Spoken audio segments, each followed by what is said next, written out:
Fala, galera! Voltando aqui para mais uma resolução dos nossos exercícios de lista resolvida, estrutura de decisão, né?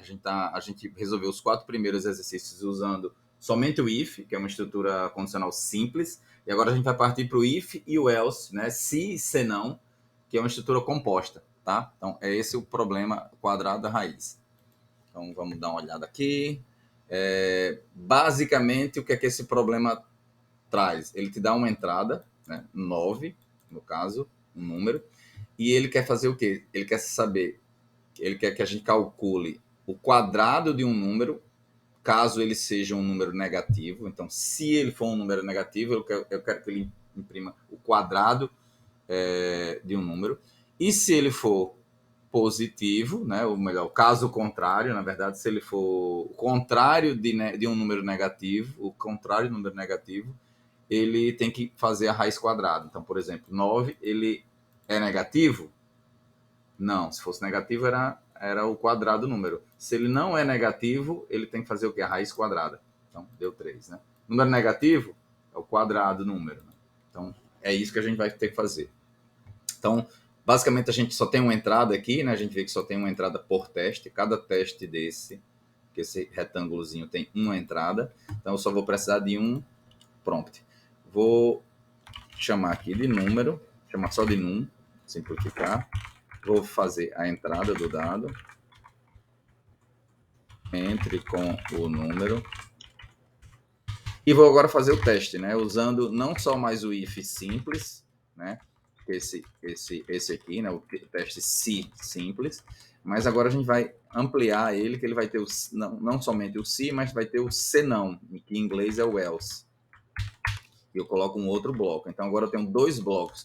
É como se fosse uma bifurcação na execução do programa. Ele vem executando sequencialmente as linhas de comandos. Quando chega no if, ou ele vai entrar no if, ou ele vai entrar no else. E não existe nenhuma hipótese que ele vai entrar no if e no else ao mesmo tempo, né? Ele ou escolhe um lado ou outro. Para ele entrar nesse if, a gente viu que é testar se ele é negativo. Então, vou colocar assim: se o número for menor que 0, ou seja, se ele for negativo, tá? Ele vai fazer o quê? Caso ele seja negativo, ele tem que imprimir o quadrado do número. Então, se ele for negativo, eu vou só dar um alerta e num ao quadrado, que eu posso fazer num vezes num, né? Num ao quadrado, ou posso fazer math.poll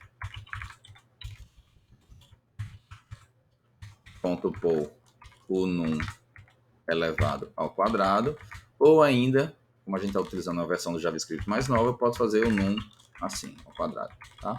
Eu vou deixar o math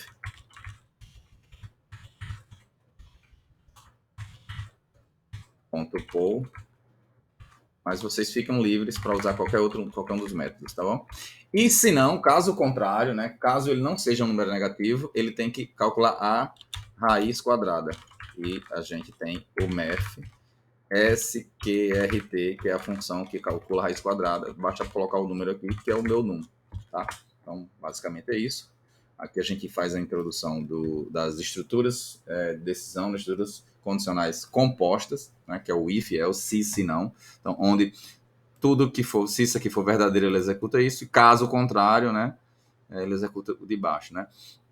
Note que, inclusive, se o número for igual a 0, ele também vai entrar aqui dentro, né.